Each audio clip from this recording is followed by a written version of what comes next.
Hi guys, I'm Chun-Li, the owner of the Bold platform. The one who created the show that we're watching now is Cooking with an Architect.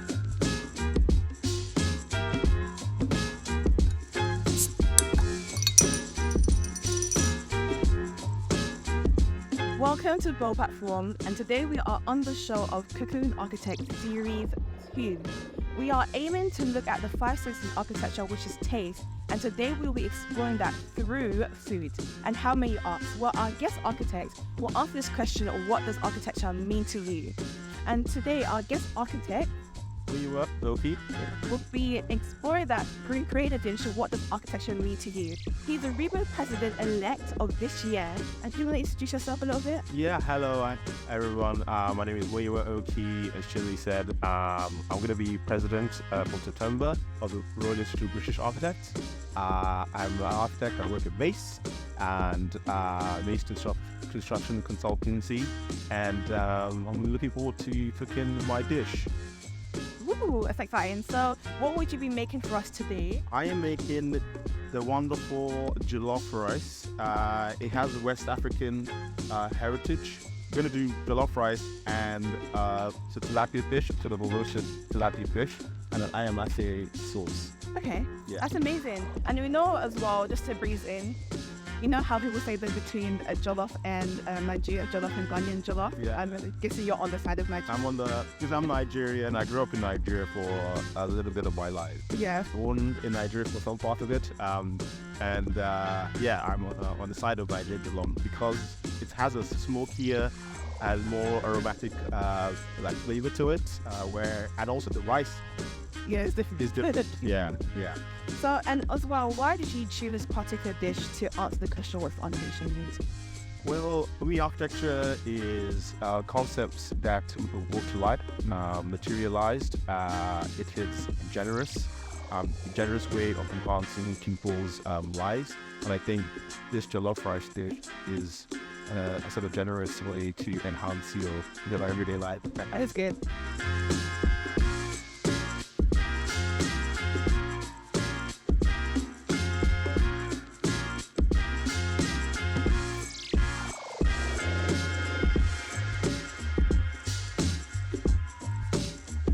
So what do you want us to start with now? So we'll start with the rice. Okay. So that's the main dish here. The rice. So all We'll of it? soak it.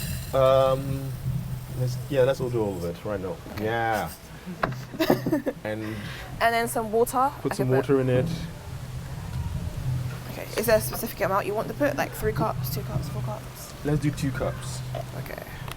How much rice do we have before? We had like 3 cups, We had right? 3 cups, yeah. So, okay, let's do 3 cups of water too. So what does it, like, why did you want to become an architect? Why do I want to become an architect? I knew that I was creative from a very young age. I was really interested in design.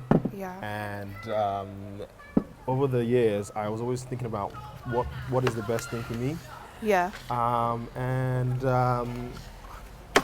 As a son of Nigerian parents, there was always like a set sort of script for what you should do, either be a lawyer or a doctor and things. And I had the desire to be creative, and architecture had that sort of blend of creativity, and also it was something that was really like what could be passed. My parents passed down, and my parents really understood like the value of it. Yeah. I could sell the value of it to my parents, but also I think it was that idea of putting things together and actually having an output, and you can see and have a sort of joy in the outcome that you've done. So I really liked that. Yeah. And also the sort of getting together, putting things together, working as a group.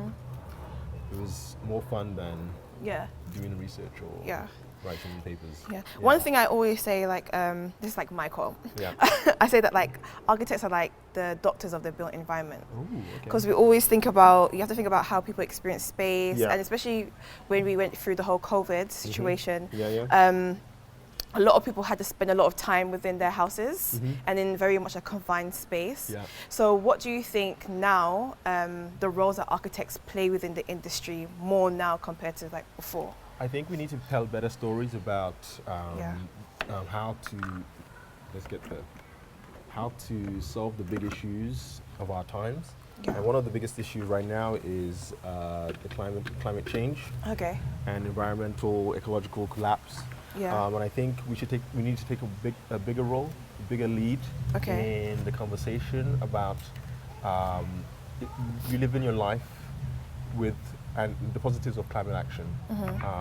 And I think we have a big role to play in that, especially telling everyone that how the built environment can solve your everyday problems. Yeah. So what kind of style of architecture do you prefer the most? 'Cause I know you're very much into technology and all that kind of stuff. Yeah, so I don't really have A specific style. I don't have a specific style. I'm a little bit of I never really was seduced by any sort of style in architecture. Yeah. When I was studying, I was very interested in Lacaton and Vassal. What kind of style? They are this French architects duo. They won the Pictor Prize recently, I think. Okay. And they used to do quite a lot of retrofit work, deep retrofit, but they do it in this sort of elegant, simplistic way. And I always had an affinity to that. Yeah. Because there's quite a lot of like modern means of construction, off the peg solutions, and actually go into certain spaces and really readapting it for the local Community. context, Yeah. local community. Yeah. Yeah. So let's blend it all together. Okay. Right. It's gonna be quite spicy. How many Scotch gonna bonnets be- do you put? I put just one. Okay. Should we put another one? I think we should. Do you like spice? I like spice. Okay, yeah. you like spice. I come from a whole Yeah. family who eats the actual whole like Scotch bonnet pepper. So. They eat the Scotch bonnet. Yeah. Yeah, they Whoa. actually eat it. That is okay. So I was born with it. It's in my blood. So It's in your blood. that's all Okay. I could do about it. my girlfriend really likes spicy as well. Oh, she likes So, spice. Oh, yeah. well, spice is good. Spice is good. She can really. Yeah, that's it. Okay, that's all.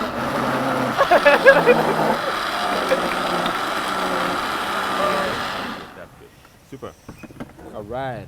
Okay. Okay, so we're gonna pour this when it gets a bit more hot, and then now you're putting the coconut oil. We're gonna fry. So we're gonna fry the tomato puree, Oh, which okay. gives the smokiness. Oh, I think. Okay. I've tried different versions of this, but I think if you get this Yeah. pretty smoky, Yeah. you get the flavor. I think The reward of the I think earlier we were talking about there's like different styles There's of different jollof, styles, and this yeah. one's the party. This is the Nigerian party rice. Okay. Because it's Yeah. long grain rice, Okay. and don't let anyone tell you that any other jollof rice that Okay. without long grain rice is proper jollof rice. Okay. right? So we're gonna puree. So fry Okay. the puree. Okay. And that gives it a smoky flavor. Yeah.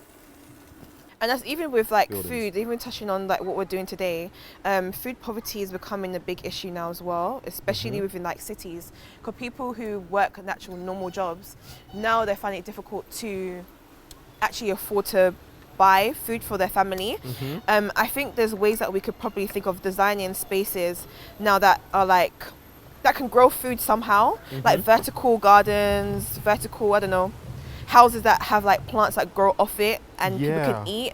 Maybe we can design spaces that are open gardens for people to actually grow their own food. Because especially even we have flats, no one's really going to have access to their own personal green space. Yes, that's true. I read this article about chickens actually, Oh, and okay. it was like urban farming or whatever. Yeah. And it said they tested out this idea. Like they gave all 5 families in the neighborhood a chicken each, Oh, okay.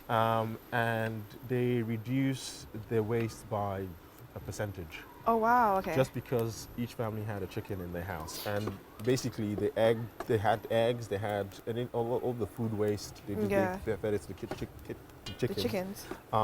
And I think just those little interventions and designing space that enables those little interventions to happen is, I think, something that we need to be so championing and talking about. Yeah, so we're the ones who's causing the problem. Even like, because I think we want everything now is very much at your fingertips. Like quickly, I can go to the shop, buy this. Yeah. Quickly, I can go get this. So I think maybe we need to bring that whole aspect of back to the roots of like farming. Maybe having that, like you were saying, actual like urban farming, with cows or something.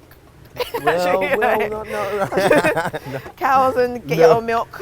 No, well, I don't think I would want to like have a. No? No, not really. I think chickens is as far as I'll go. Yeah. Cows are not too bad. They're not too scary. Well, to be fair, they can be scary. I remember growing up when I went to Jamaica, and in our village, in there? And then it was like a cow. Yeah, there was a cow in our like our town. Yeah. And every time I come outside, the cow would just stay there, like staring at me, eating mangoes. So I used to like just like go around it, like walk slowly. Because apparently, if you walk too fast or you like intimidate, it can hurt you.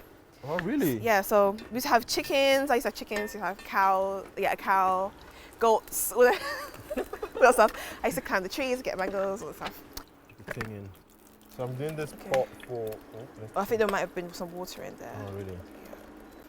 Let's get to there. Yeah. Yeah. Okay. I'm really looking forward to this. This looks really, really good. Yeah. So we're gonna let this cook. So let's go for the fish. Let's try to do the fish. Should I help you tidy up this bit? Yeah. Okay. Okay, I switch with you. Let's switch. Okay. So we can. So the sauce we're making for the fish is ayamashi. It's a Nigerian Yoruba region. Okay. Tomato-based sauce. So everything we're doing actually today is tomato-based. I have one deep question for you. Yeah, deep. Is so with you being a RIBA president, I know that you have like a lot of like aims and goals that you want to achieve. So how do you think with you becoming the RIBA president would change like the whole landscape of architecture or impact? Impact, yeah. Well, like going back to things I said earlier about about the sort of overwork the culture within architecture. The fact that someone in this position is going to be talking about it, hopefully there is more of a awareness, but also action to address the sort of working culture. And two, what I would like to change or update is again what we focus on as a cohort of professionals. That type of work that we do, exalting, retrofit, as well as new builds. So I think that's the thing that I want to change, and also which kind of makes the entire profession a little bit more inclusive. So I would definitely say with no pressure. I feel like you're maybe the Obama of the Black Obama of RIBA. Okay. I like that comparison. I'm not going to say no to it. Yeah. It's good. And very much representing for the underrepresented within the architecture industry. Even with that, how do you think you could probably impact to kind of shed light more on those who are minorities within the architecture industry that sometimes might be overlooked? So we're going to be doing quite a lot of events. We're going to be collaborating with a multitude of people, especially you guys, like we're doing that right now. Sort of shedding light on like the other ways of doing architecture. So right now we're gonna put this sauce in here. So if I remember correctly. Do we season the fish? No. So we make the sauce and then rub it on the fish and then fry the fish. Oh, That's the goal. Okay. Yeah. So you can put this. Put some of this in there. Yeah. Okay. And then is this ready? Because it's boiling. Oh yeah. Okay. Right. Yeah. We need to wash the rice. Okay. Let's do the sauce first so we can get it.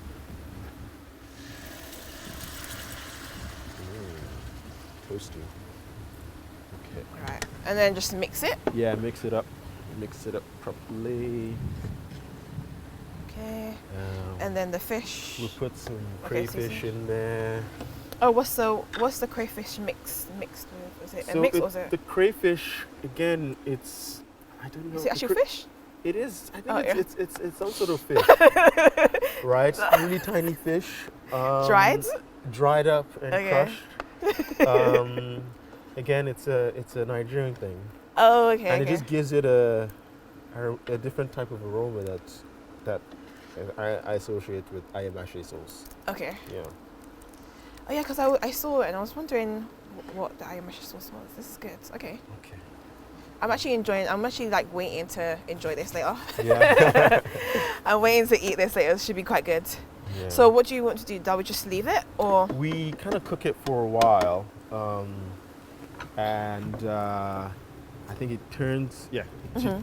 It should like sort of reduce, and then we spread it on the fish.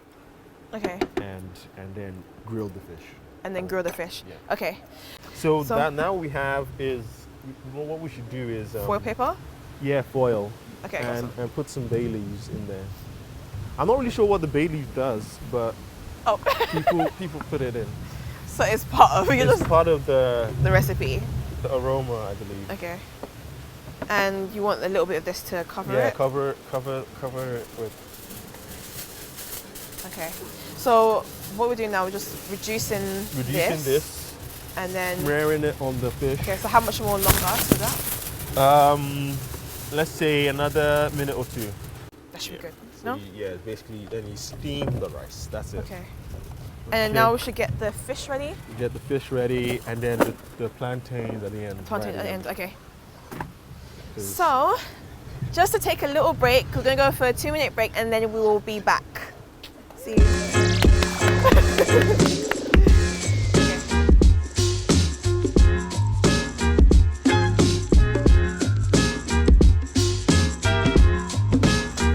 Welcome back. We are now going to season the fish and cook the fish.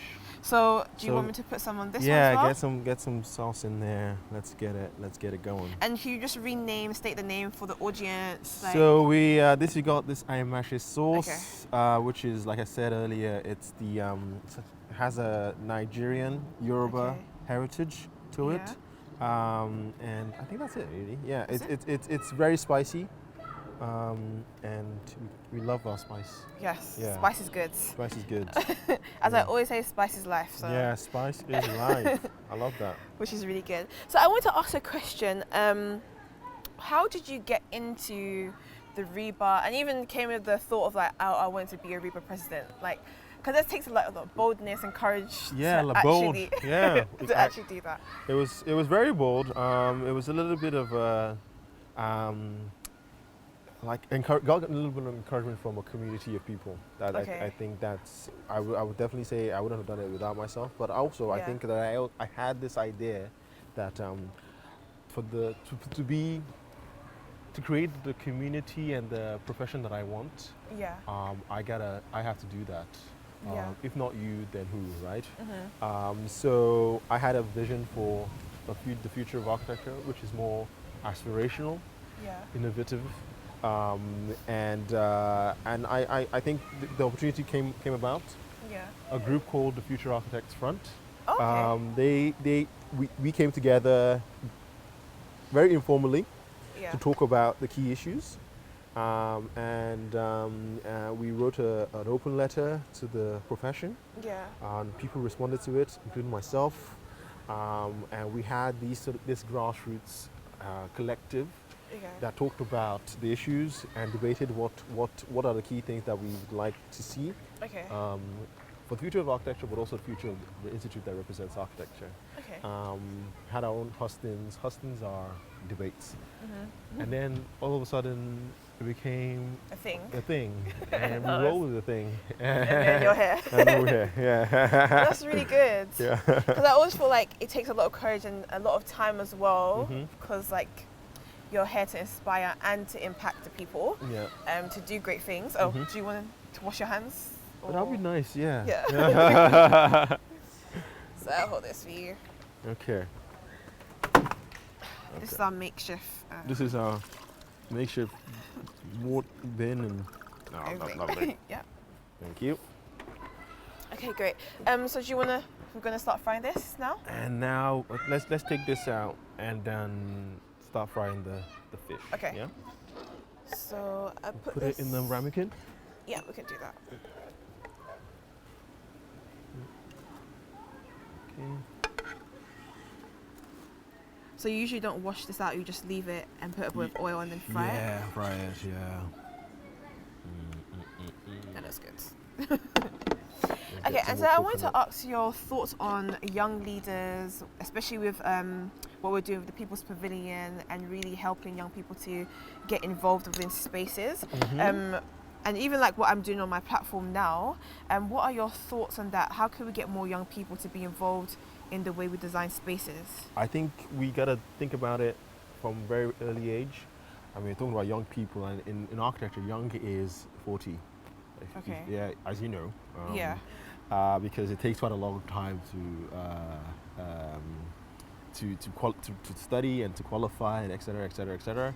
But I from a very young age, I was part of something similar to this here at the Beyond the Box. It was called African Caribbean Diversity. Okay. And it's a charity that looked to get kids from predominantly South London, but kids that didn't get access to the city. Okay. More of so not voice, but relationship building with careers in the city. So are you from London or are you outside London? I grew up in London, South London. South London, okay. Yeah, but I live now in North London. North London, oh, Yeah. the best side of London.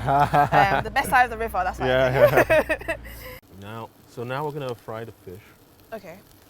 So in the meantime, do you want me to cut the plantains as well? Yes, that'd be nice. That'd be good. That'd be good. Let's do it.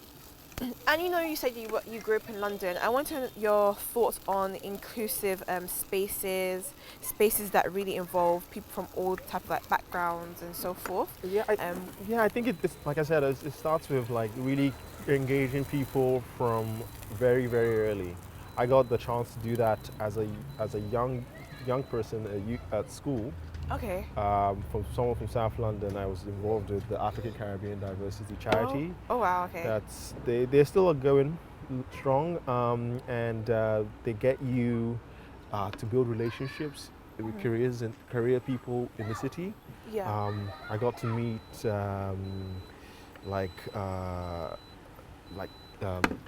what's his name? What's her name? Baroness Scotland. Okay. And as a kid, and then I met her sometime earlier this year, which was like a good sort of circular moment. Going back to like new stuff, yeah. Sorry, she didn't remember me. Oh yeah. So sorry, yeah, like cut this? it long ways. Yeah. Like that? Yeah. Okay. Nice and long. Okay, sorry. Yeah. That's a good. Yeah. I think I was just thinking about aesthetics as well. What would look good. good. So yeah, you were saying that you met her. Okay. Yeah, I met her, and then I think doing that, getting folks from a very young age just think about like what the future should look like, their future should look like, to be more aspirational. Yeah. It's something that I think is worthwhile. Yeah. And architects need to get with the program. You guys are doing a fantastic job here, and I think finding innovative ways to engage is very interesting, because we did like tours of like Bank of England, and we went to JP Morgan's offices, and we did like different types of like games, like there was one time where we had to like figure out how to like the stock market worked or something like that. Oh.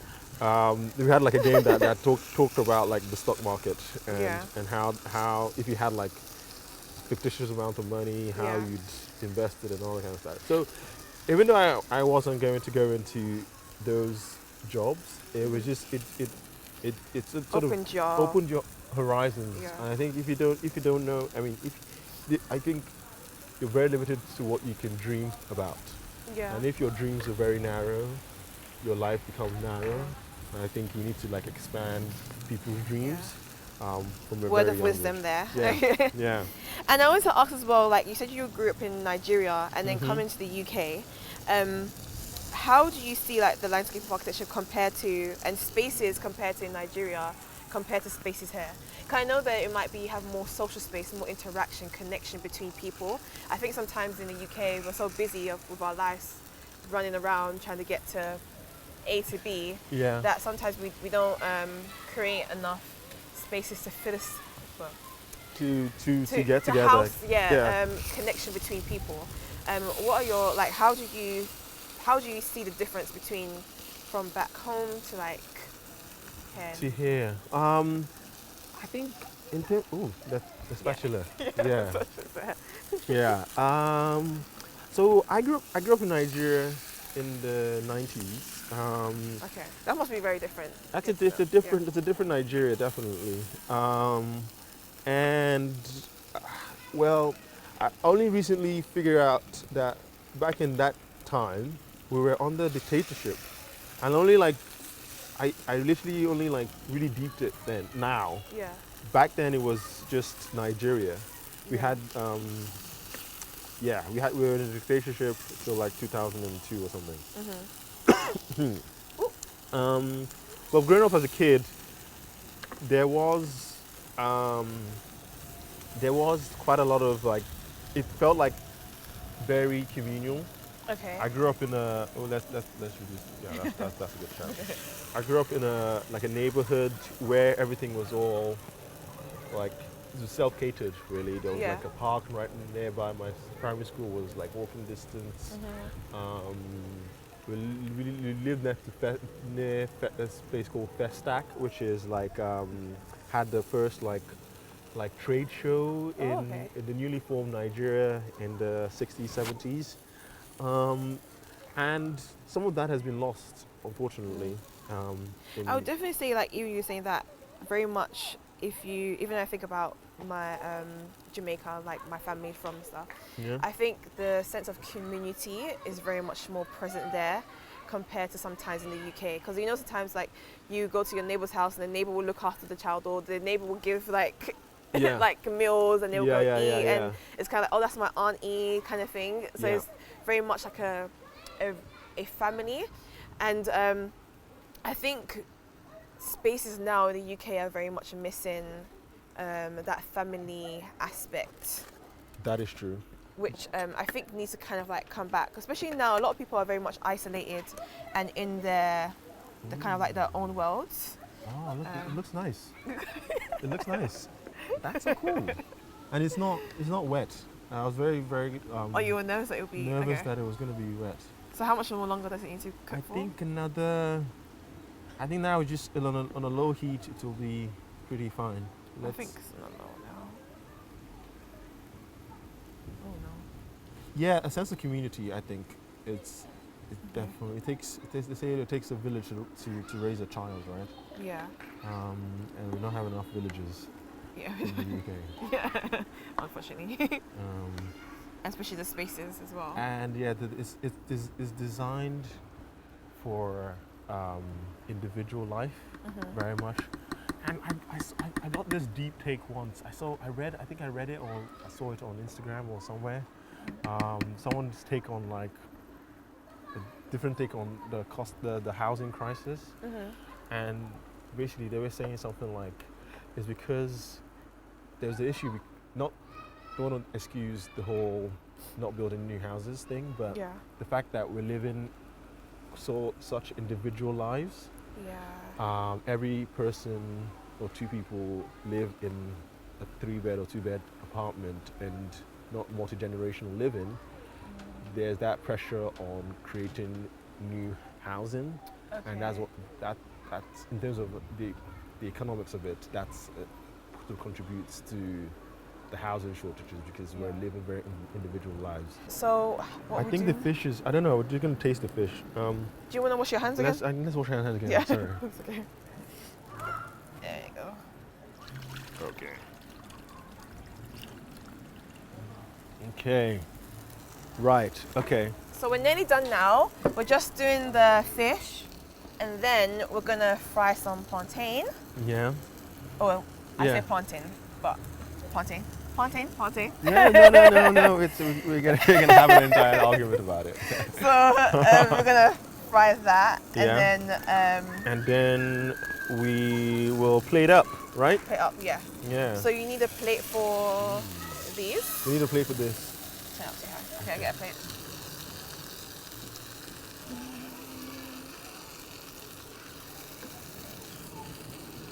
One.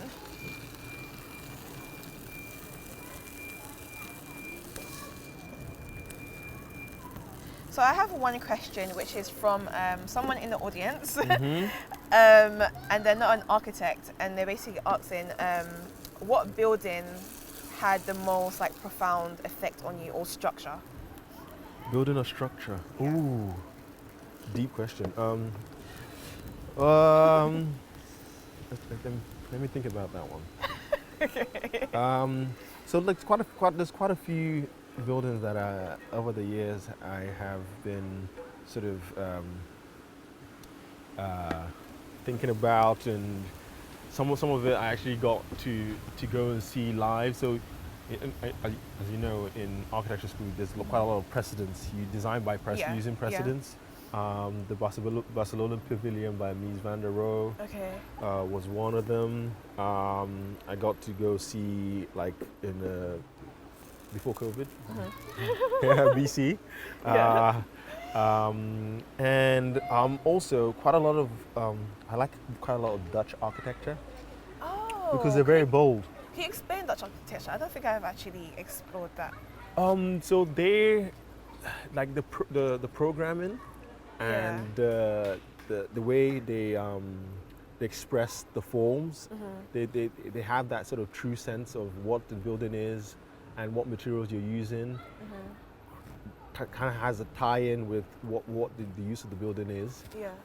They're very expressive. I always think that they do very good public buildings. So like large-scale public buildings, they do it really well. The Dutch Scandinavian guys, they do fantastic public, like libraries, train stations. Schiphol Airport is one that. Do you think we can learn from them then? I think we did. I think because they're very bold. They're not afraid bold, to. Did you hear that? Bold. They're not afraid to like mix programs, different users. They love bicycles and I love bicycles. So I think that sort of sense of boldness is something that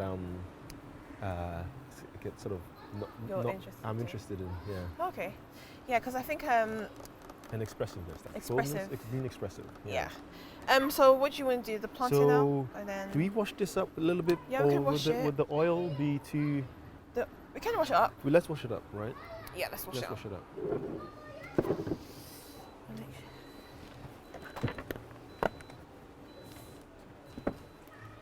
And then that's too much water. Should be fine. Yeah, let's get the. Gonna make some hissing noise, I think. Ooh. Let's see it. Let's see what happens. Okay, I'm gonna pour it from a distance. Okay. Okay. Yeah. Okay. You can use tissue. Okay. And then we can use that to like as the. We'll use this as the thingy. Sorry. Use it as like the sponge. Okay. Yeah, and around. Yeah. Okay. So I want to ask, do you have any questions? Yeah.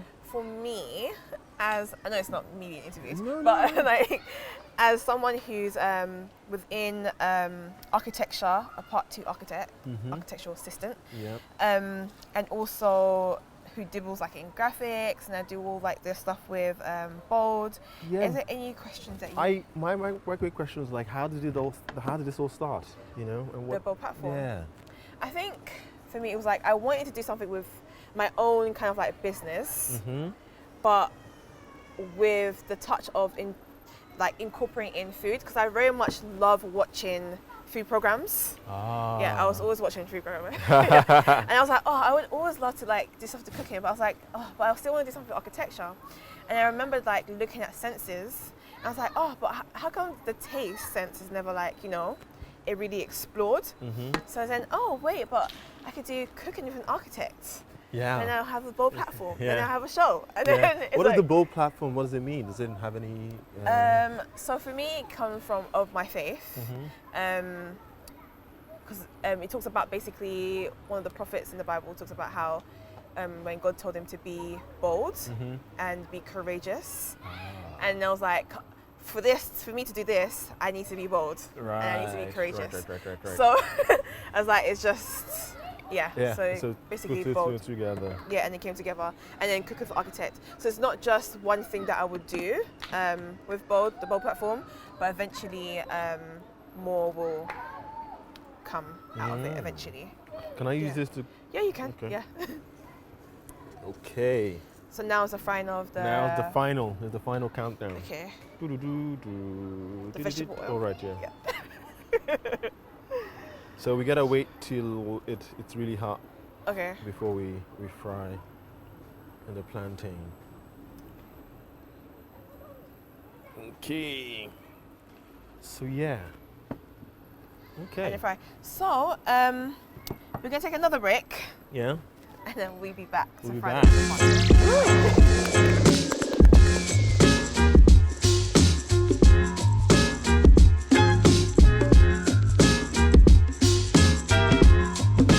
Yay. Welcome back. So right now we are currently frying the plantain. Yeah. And this is the final touch to the dish. Yes, exactly. Of the question, what does architecture mean to you? So I wanted to ask, like, even with architecture, architecture being very much like an umbrella to many things, I would definitely say that it's a very good course. Anyone who wants to study, I would suggest studying it, because you can always touch on many things like graphics. If you want to go to product design, you can. Furniture design, you can.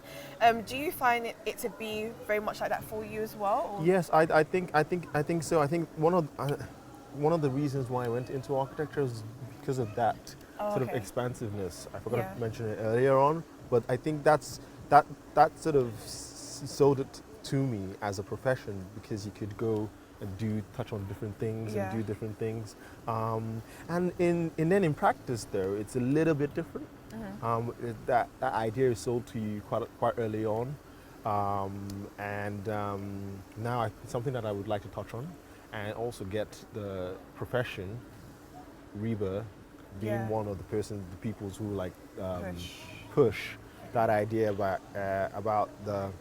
People call it architecture afterlife, but I don't think it's an afterlife. I think it's just going to be part of life. Yeah, part of life. Yeah. Because I feel like even when you finish architecture school, sometimes you don't go straight into architecture. You might do like maybe graphics, or you might try to do filming. Or you might do a lot of people who do architecture go into photography. Yeah. So I think. Because you want to explore, right? That's why you have that 1 year gap of like, oh, maybe before I go to do my part one, I'll try doing this, or try doing another kind of like career. Yeah. And even like, But I would like, because now, touching on serious like policy things, ARB, which is the Architecture Registration Board, the register of that keeps the register of architects, we're talking about redefining and revamping how the education, how you train and educate architects. This is a very important time in our history, and what I would like to see included is that acknowledgement of the expansiveness of what architecture training and pedagogy could look like. Because even now they have introduced the apprenticeships within architecture, which I think is so great. I wish I had the opportunity to do it, because I applied for my master's just when it came out, and I was like, you missed out. I missed out too. Yeah, it's really good. When you finish your like actual architecture, you don't have to go back to university again. So I think that's a really good way to get into it, especially when they when I was remembering at school, I was told that I had to study physics. I had to. Which I dropped out of. It was too hot. That's myths. Those are the architecture myths that we're busting right now. You don't need to do physics. You need to understand the principles, but it's not like you have to do the whole course. Yeah, because physics. Physics includes like the stars and moons and like solar system thing, which is you don't really need much of. Except if you're building spaces in the moon. because now people Where are we're going now, Yeah. it's a possibility. Yeah. And I think it has to do with like obviously the forces and stuff like that. Yeah. So it's a possibility. But yeah, I think maybe making more of awareness and even like things about what should you call it? I forgot. When you're doing your studying and then you have to fill out the sheets. The UCAS. No. The UCAS. No. Well, you're studying. It's like to prove that you're doing your part 2. Oh yeah, PDRs. Your professional. I feel like sometimes you're not even taught much about that. It's not until after I finished uni, I was like, oh, this is a thing that I have to fill out basically. Yeah. But yeah, I think what other ways do you think we can maybe fix that within the architecture, within schools and I think there needs to be closer relationships between the universities and practice, and we need to create like diversity of training. So right now there's quite a lot of talk about there's a gap in education, and what is that gap? So I think sometimes people talk about architecture school needs to get architects ready for practice. Yeah. And some schools, I mean, few and far between in the UK do that. Yeah. And some people are talking about architecture school just being learning and teaching about architecture as a discipline. And I think it is creating that awareness that what is it that school A does, or what is it that school B does, and be very very clear about the two different styles, but also not prejudicing one against the other. Yeah. Oh, I think that's really interesting. And I think it's pretty cool coming from someone who just came from like university and hearing that. It's kind of refreshing because sometimes it can be very daunting, especially being in architecture school and then I think that's taking done. it out. So we want to put it in Another plate. yeah. So I put this here. And get some tissue so that we get all the oil off. So Okay, I come this side. Yeah.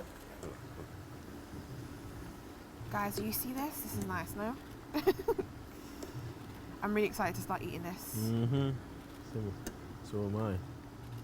So it's a little bit burnt, but I think it adds to the sweetness, no? Yeah. The char. Part of the smokiness. Go. So after this, we're just gonna now plate up. We're gonna plate up, and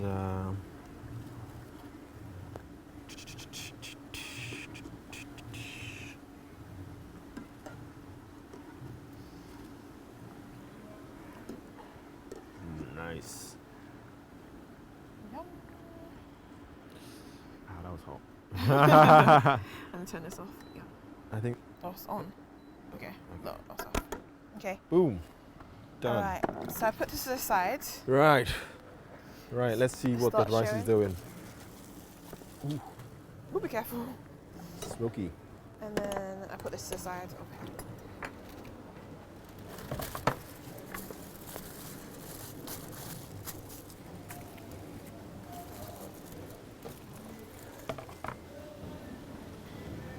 Okay, so now we're going to Plate up. plate up the rice now. Okay, I think that's it. The exciting moment. The moment of truth. The moment of truth. Let's taste it. Good? Yeah. Yeah? Okay. So we want to mold the rice now, right? Mold the rice. Mold the rice. So we've got one of these. Lovely. Alright, we're coming to the ending. And then this. Okay. This looks a bit scary. Okay.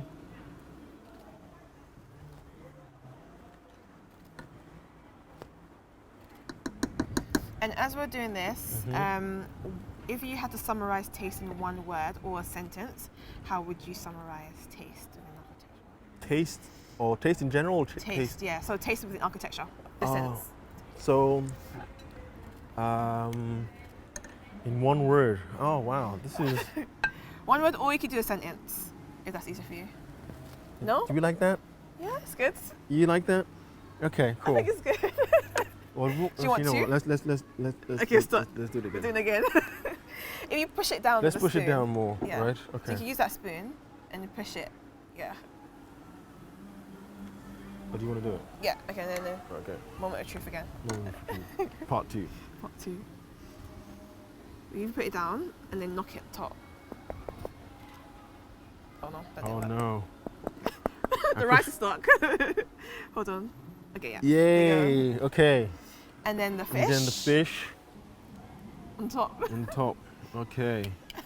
Boom. And And then your plantain. You might need these spatches again. okay. You put it on that side. Yeah. No, let's not use that one.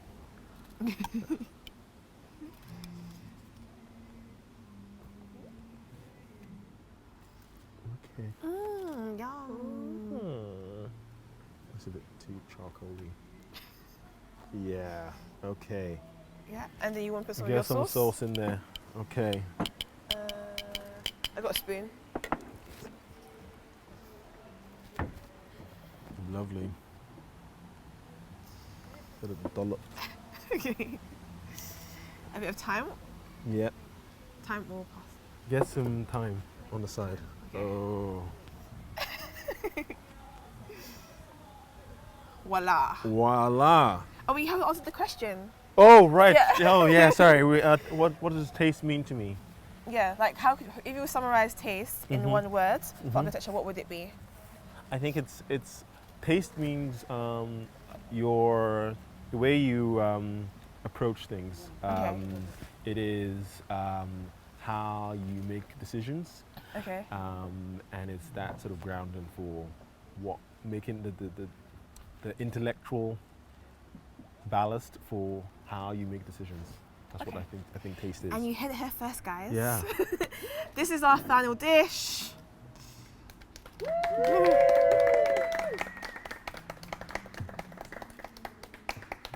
And thank you for joining. This is the wrap of Series 2 of Cooking with Architect and Episode 4 with our special guest, the RIBA President-elect. Yeah.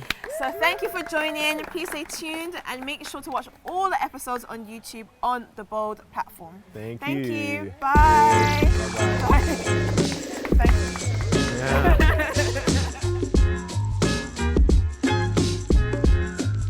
Hi, hello, my name is Muyiwa Oki and I was just cooking with an architect with Chilli at Peoples Pavilion with Beyond the Box. It's been fantastic today. I learned so much about the pavilion, how it came about, Bold platform, but also how to engage the community on architecture and architecture training, architecture, the discipline of architecture, but also how taste and other senses have an impact in the spaces where we create and spaces that we live in. So I think it's a fantastic idea. We would love to support more things like this. And also actually I got to meet the people who actually work the people in the pavilion. Lovely ladies, and really looking forward to more Beyond the Box and Bold platform put together.